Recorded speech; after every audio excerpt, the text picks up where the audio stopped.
selling ivory to help conservation. That's the pitch Zimbabwe is making to the world as it tries to support a growing elephant population. Is an ethical ivory trade possible or just a slippery slope to more slaughter? This is Inside Story.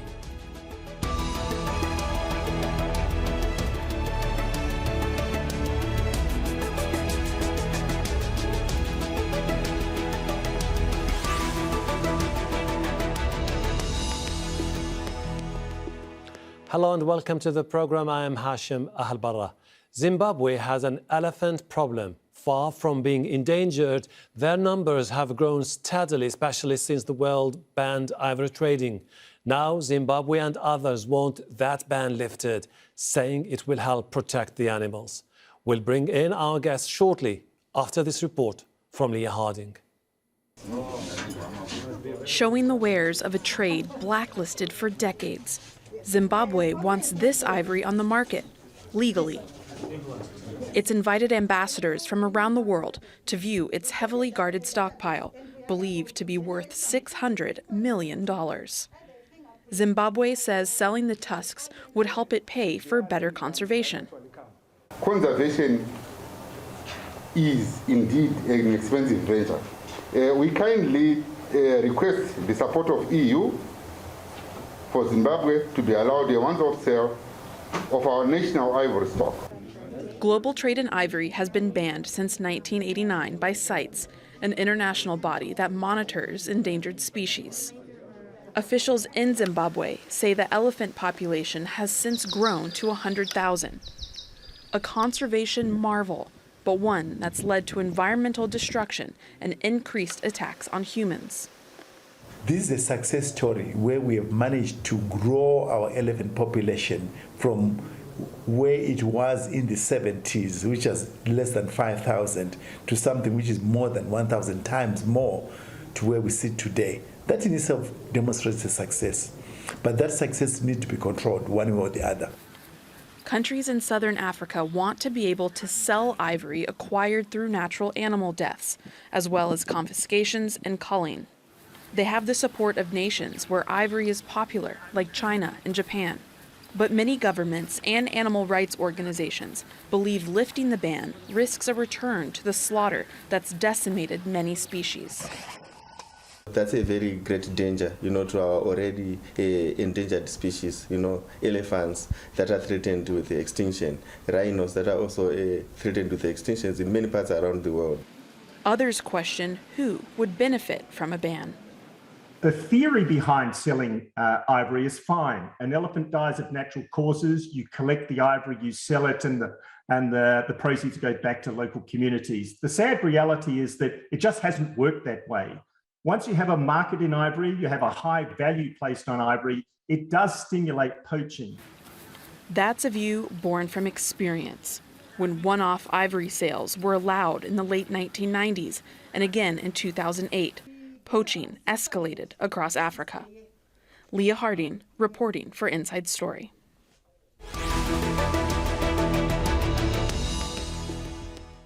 Let's bring in our guests. In Harare, Tinashe Farao is spokesman for the Zimbabwe Parks and Wildlife Management Authority. In Dorking, Will Travers is a conservationist and executive president of the Born Free Foundation. Welcome to the program.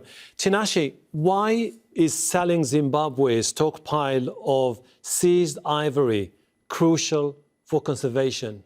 Thank you very much. I think what the world needs to understand is we have had a successful story in terms of managing our wildlife. What we are seeing is a result of good management practices for many, many years. And it's not the majority of that ivory doesn't come from recoveries from poachers, but the majority of that ivory comes from natural mortality. These animals, they're just like you and me, they die, and we retrieve the ivory for safekeeping.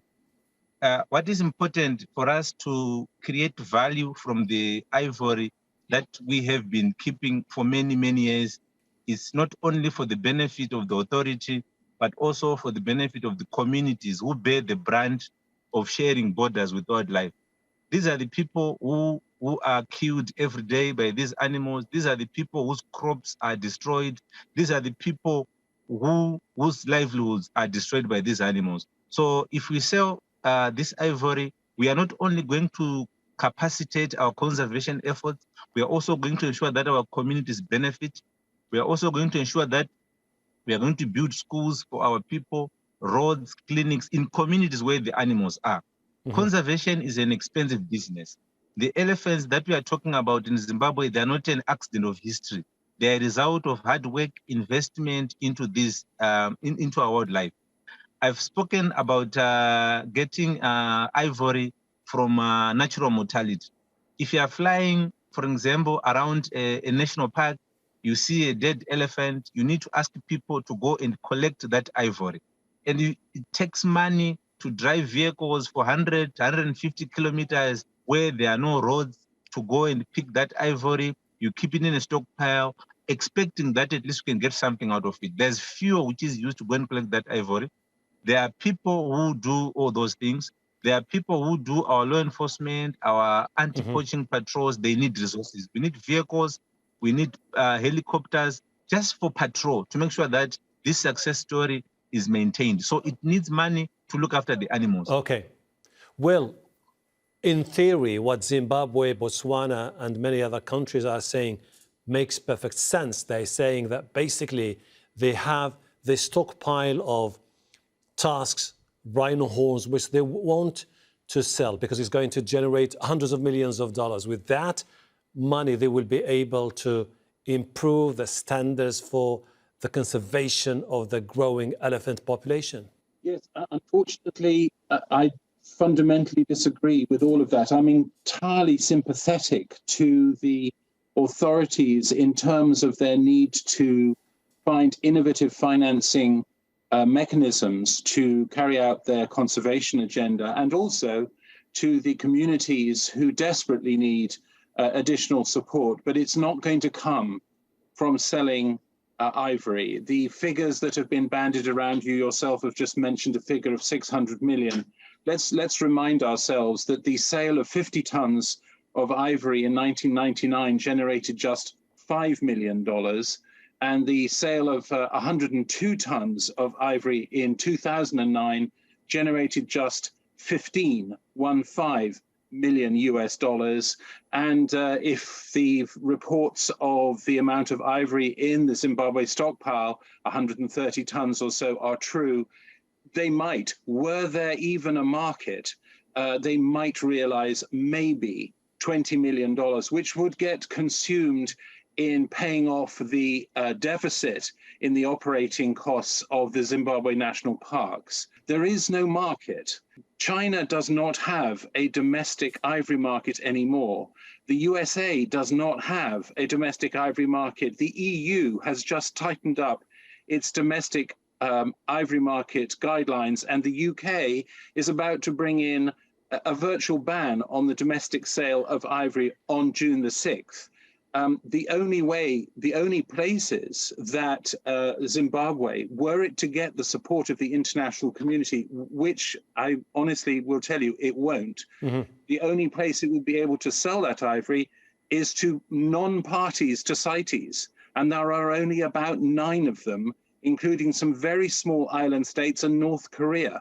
I just cannot see this as a viable route. So we must go beyond this discussion and look for better ways of supporting African elephant range states, by the way, the majority of whom are opposed to any international commercial sale of ivory. And we must go beyond those discussions and start looking for ways of innovatively financing the conservation of elephants and the support for local communities. Tinashe, so this is the thing. This is the concern that the international community has about allowing the sale of the stockpile of ivory, because they say this is just going to lead to another poaching epidemic in the African continent. You know, there's no evidence to that. Rhino horn trade has been banned since 1975, but it has not stopped poaching of rhino. In fact, it's on the increase. if we are going to legalize what we have, it means there will be no need for people to illegally trade in ivory, because the market will be saturated. The market will meet the market because the ivory is there. It will continue to be there for eternity because the animals are there, they grow old, they die, we retrieve the ivory, so the market will remain there. What we want to do is to make sure that we sustainably manage our resource. How are we sustainably managing our resource? We need to ensure that we create value, we monetize, so that people see incentives in terms of looking after these animals. As I'm speaking to you now, we have lost 35 lives from January in terms of human-wildlife conflict. Last year, we lost 68, and hundreds others are injured. It's a pain to us. It's a great pain to look after this. And there's no evidence, there's no science. And what we are simply appealing to the international community is listen to science. Listen to what science is saying, and let's follow science. Let's make decisions based on science. Let's make decisions based on research. Let's make decisions based on evidence, not to use emotions, not to politicize this issue. Animals know no politics, they know no boundary. And what we are simply saying is we must, at least for once, allow us to create value out of the resource that we have.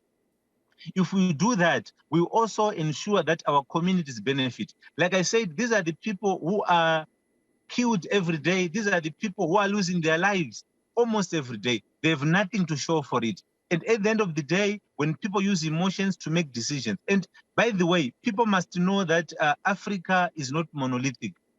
What is happening in Southern Africa is not what is happening in North Africa, East Africa, West Africa, or across the continent. And when we say our elephants are overpopulated, these are not thumbs-up figures. There's evidence to that. And that evidence must be respected. We research, we do researches, we find out this is what we have. Hwange National Park, for an example, is 14,620 square kilometers. One elephant, 1 square kilometer. We are sitting on more than 45,000, which means we've more than doubled the maximum ecological carrying capacity of that park and many other parks around the country. And when we say these things, it hurts us when we see how much loss we are suffering in terms of habitat, because you know the elephants have a tendency of knocking down trees. And they're moving around, destroying trees because they're overpopulated. And they're not only affecting only one species, the elephant. We have vultures, which are also facing extinction.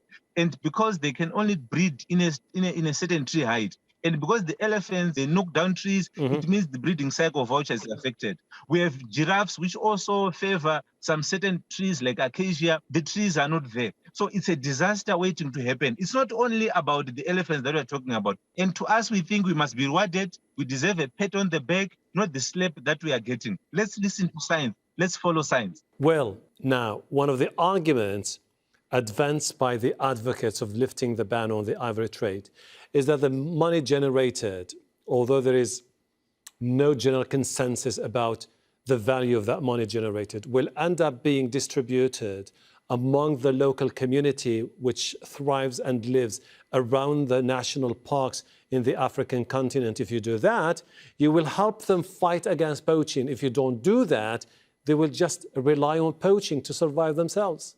Well, this is an argument that's been put forward by those countries that practice what's called community-based natural resource management, CBNRM. And one of the most recent reports, my fellow guest talks about evidence. One of the most recent reports looking into the values of community-based natural resource management at the site level. In other words, what does it mean for those individuals who live around protected areas? What do they get out of it? And the answer is almost nothing. We're talking about entire communities that benefit at a level of sometimes less than $1 per person per year. Your guest also talks about there being no evidence that renewing the international commercial trade in ivory would lead to further poaching of elephants. I beg to differ. Please look at what happened in Tanzania in 2010 to 2014, following the one-off sale that took place in 2009. Tanzania lost 1,000 elephants every month on average for 5 years. They lost 60,000 elephants, more than 60,000 elephants, in the 5 years that followed the last time we had a one-off sale, a one-off commercial sale of ivory. Evidence to the other side is look at what's going on in Kenya, which had a massive problem with poaching of elephants, which meant that its elephant population was just over 16,000 in 1989. Today, the elephant population has more than doubled. It is 35,000, and there is no appetite in Kenya for a return to the ivory trade, and indeed there is no commercial trophy hunting of elephants or other species either. Tinashe, you've heard what Will has just said, which is basically there is no consensus among African nations about how to move forward. The Kenyans, for example, are saying that the problem with lifting the ban is they're just going to remove the stigma associated with buying ivory. If you do that, you just open the gate for the smugglers, for the gangsters, for the criminal syndicates to thrive once again in the African continent. I think I've given you an example that I think there's a problem when the world treats Africa as if it's monolithic. Why didn't the guest give examples of what is happening in Zimbabwe? Because what happens in Zimbabwe is different from what happens in other countries. We are on our own when it comes to looking after our elephants. And we are left to rot, to regret. Like it's a great pain to boast of these numbers of animals, of elephants, for no benefit. It's important. I've mentioned it earlier that there's no evidence that banning of ivory will stop poaching. 1975, rhino horn trade was banned, but it's on the increase for more than 40 years now. There's no that evidence. As a country or as a region, we've put mechanisms in place that we fight poaching. We have reduced poaching by more than 80%. How did we do that? We have put systems in place to make sure that we monitor our parks, we do law enforcement, we do a lot of anti-poaching, we are working with our judiciary, and the punishment that people get for possession of ivory, they are deterrent enough. And the poaching incidents have been on the increase over the last 5 years. And that's the good work that we are doing. Because we are working with the law enforcement agents, the police, we are working with the judiciary, our magistrate, to appreciate wildlife crimes. And all this effort, like I said, it needs to be supported. How do you support that? How do you support communities? Communities which are living around these parks, when they are not benefiting, they will definitely allow poachers because they're not getting anything. If poachers come, they will not alert the authorities because they're not getting anything. But if they derive something, they see the animals as an economic opportunity, there are roads being constructed, their children are getting jobs. I think it's not fair for a villager who is in Mbire or in Wange today, who is not getting even a single cent. And this decision, it's said, it's unfortunate. They're being made by people in some air-conditioned offices in London, in New York. Some of them, they've never seen an elephant in their life. They don't know how it feels to compete for water with animals. They don't know how it feels for a herd of elephants invading your crops. And these are livelihoods that are being destroyed. And when we say these things, we are simply saying we are open, we are transparent. People can still come and see for themselves. Only a fortnight ago, we have had these ambassadors from Europe just to appreciate, because some of them, they don't even believe that we have that kind of a stockpile. And people are making these decisions somewhere in Geneva, somewhere far, far, far away from what is happening. So people must come and see for themselves. They make decisions based on evidence, because what we are saying is what is happening on the ground. All right. Our elephants are overpopulated. And it's important to note that this country that we call Zimbabwe is not expanding. We have had an increase in terms of human population, more than double from 1980, let's say 40 years ago. The animal population have also more than doubled for the past 40 years, but the country is not expanding. How are we going to share the resource? And it's a great pain, like I say, to us to look after these animals. We thought it's a source of pride. I see your point. Let me go to Will. Will, grappling with how to move forward when it comes to the lifting of the ban, the CITES, which is the Convention on International Trade in Endangered Species, in 1999 and 2008 tried the one-off sales. And they said this was going to be the unique way to ensure a steady supply of stockpiled ivory into the international market. But then there was a divided legacy about what happened next. Yes, and I think if we're going to learn the lessons of history, then we have to learn from those two one-off sales and what happened to elephants subsequently. The Great Elephant Census of 2016 indicates that the number of elephants in Africa is now standing at around 400,000, down from over 600,000 when the first ban was brought in 1989. Your guest talks about Africa not being homogenous, and of course he's absolutely right. But what happens in one country if one country is successful in persuading the international community to restart the international ivory trade can have dire consequences for elephant populations across the entire continent, which is why the vast majority of African elephant range states, members of the African Elephant Coalition, are against any further trade.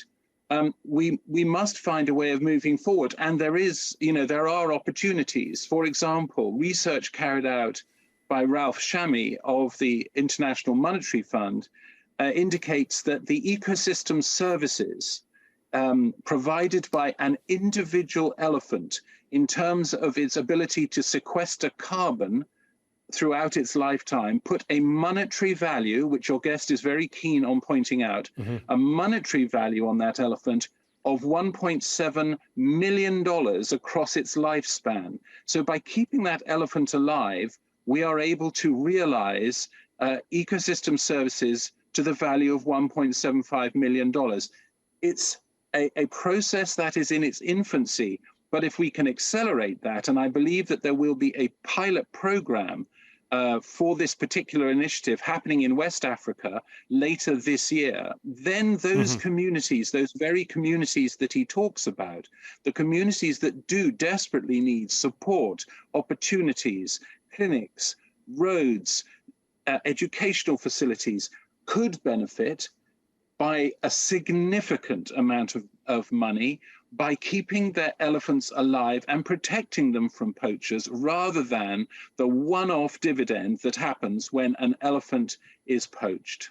Tinashe, there is absolutely no doubt the great effort you've been doing and the conservationists, the NGOs have been doing in the African continent. You do understand at the same time that the problem with the if you allow for this type of ban lifting, it's just going to pave the way for the illegal ivory to be laundered into the legal market, which is going to create a massive problem. Do you think this is going to be the moment for you to think about different ways to be able to generate the cash you'd be looking forward to have to maintain the work you've been doing? You know what is important is for people to understand what we are going through as a country. Not what, this reference of treating us as if Africa is Zimbabwe, yet Zimbabwe or Southern Africa is part of Africa. What we are simply saying to the international community is listen to science. What is science telling us? Let's follow science. Let's not use emotion. Let's not use politics. It's important to note, people are giving examples. The fellow guest is talking about what happened in Tanzania, what happened in Kenya. Those things do not happen in Zimbabwe. We are simply saying, treat us differently. One size fits all doesn't work. Rhino hound trade has been banned since 1975. What is happening? One size fits all doesn't work. What works? Let's do analysis, individual country, the challenges that we are going through, what needs to be done as a country individually, and primarily as a region, as SADC.